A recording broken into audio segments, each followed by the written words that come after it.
Dr. Sandra Miller of Complete Hearing Solutions joins us this morning for The Conversation Starts Here, complete-hearing.com, to learn a whole lot more than you will get out of this short conversation, because it's always too short. It's always too short. We always have notes in front of us, and we always get to about the top half or so. Maybe it's because we talk too much. I don't know.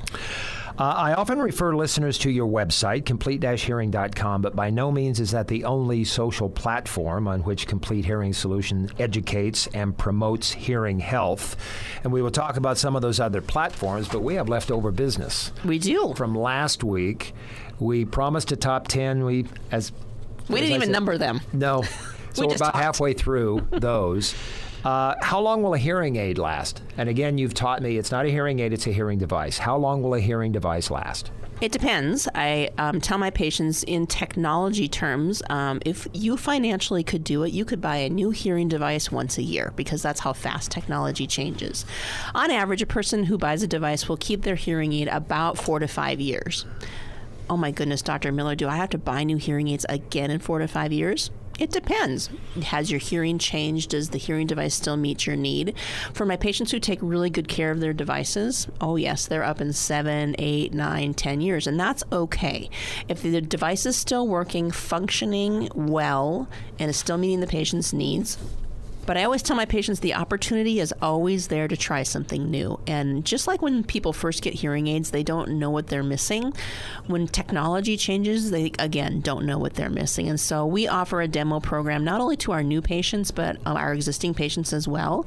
When new technology comes out, we want, honestly, feedback from them on how they're doing. Do they notice a difference? Are they hearing better? Of course, technology is going to improve and things are going to change. But for most people, when they buy a device, I would tell you on average it's about 5 years for the typical patient before they buy a new device. And when that time comes, what do they do with the old one? Can they trade it in? Super great question.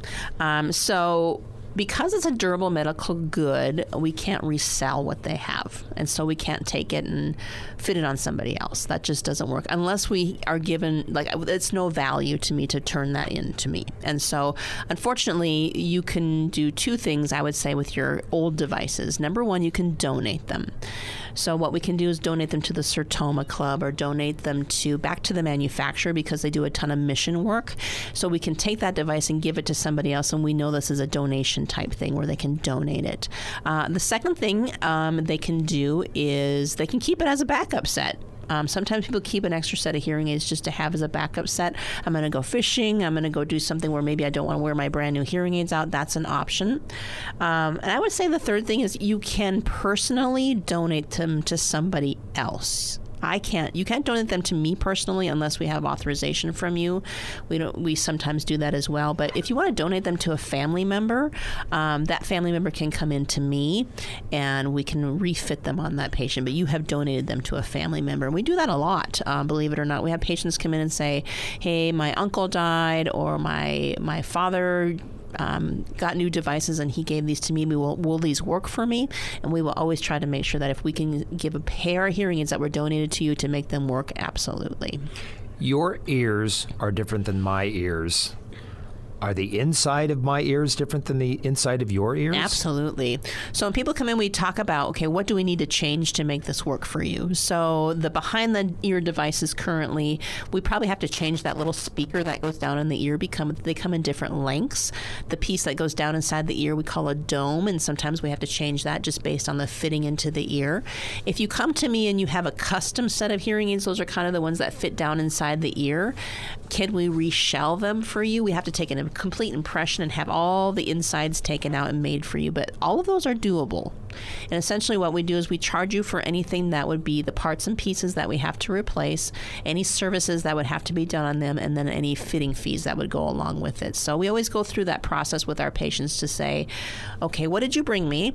How old are they? Are they appropriate for your loss? If I fit you, what does that cost look like versus purchasing new? Mm-hmm. So we give you all the options, and then you get to decide, is this a good option for me? So if someone does give me a pair of hearing devices, then I bring them to you. You make the evaluation as to whether the adjustments are worth the value compared to new ones. Yes. My favorite thing about doing that process is to decide. It could be something very reasonable, depending on what we have to do with the device, or it could get to a cost where it is into $1,200, $2,000. My goodness, why is this costing so much? Well, we'll break down all the costs and show you what goes into that, and then you can kind of decide, is that a good option or not? And so we can give you those options just for let you make the decision on that. Last week we talked about guaranteeing the improvement of someone's hearing. Let's talk about the hardware itself, the device, the warranty. So if you purchase a hearing aid, you should be getting a manufacturer warranty on your device, and it's going to come with different levels of warranty depending on what level of technology you get. So the more premium devices come with more of like a 3-year loss coverage, a 3-year repair coverage, and then as you go down in technology, the warranty is less. The other thing we would have is when a patient maybe does bring their devices from somebody who's donated them, depending if they have warranty left on them, we can sometimes honor the warranty. It depends on the manufacturer.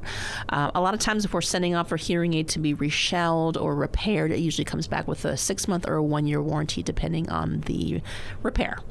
All right, there's your top 10. We've taken care of half the list this week. You can go back to complete-hearing.com, podcast tab there. You can hear the previous 5 top 10 questions from patients. Different platforms, everything from Facebook to email to Instagram. Facebook from Shirley. I went out of your website to your Facebook, and here's what Shirley had to say. Deeply appreciate safety measures to keep your staff and patients safe. It's a win-win outcome. Sending kudos to all of you. Yeah. That's on your Facebook. That's a big platform. That's very helpful these days. It really is. I think I'm so glad we live in a technology era today where information can be easily accessed and easily shared.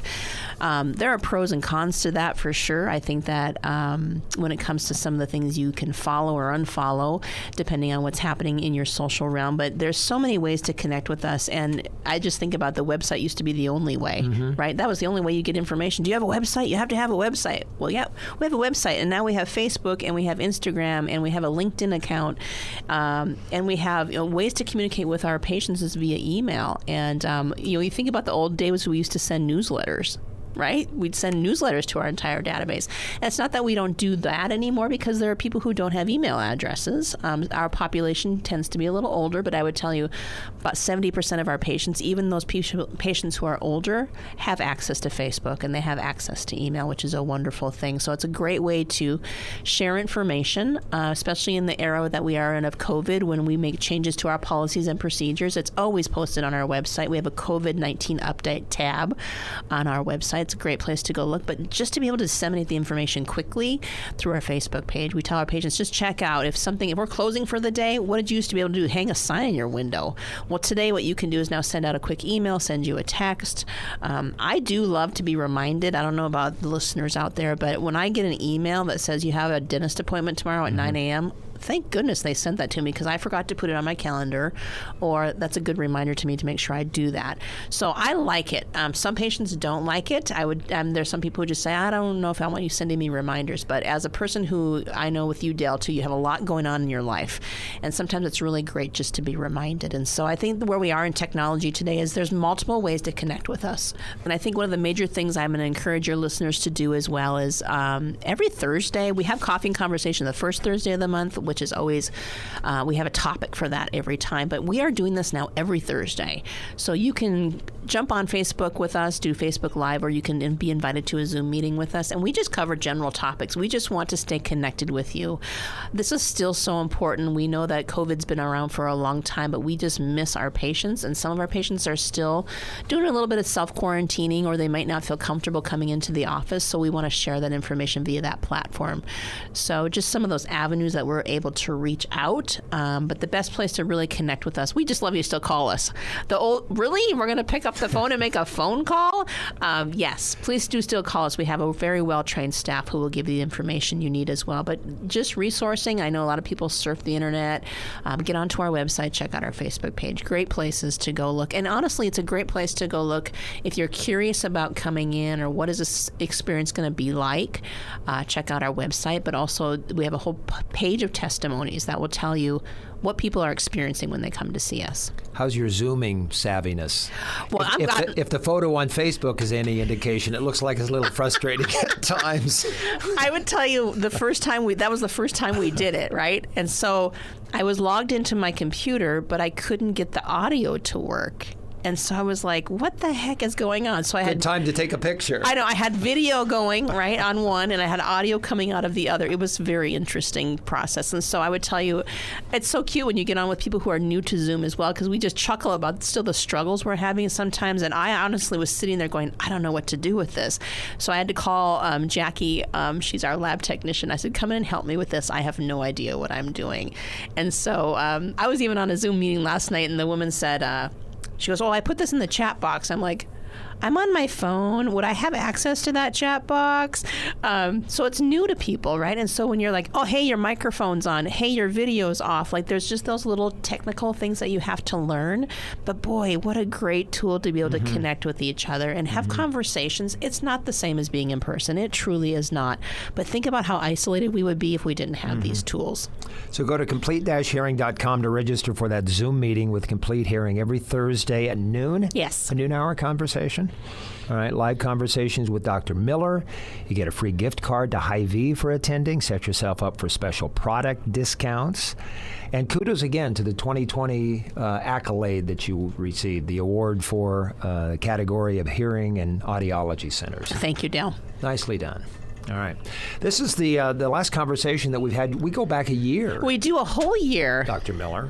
Yes. And I've learned so much about hearing, mine and others, what can't be done, what's reasonable to assume.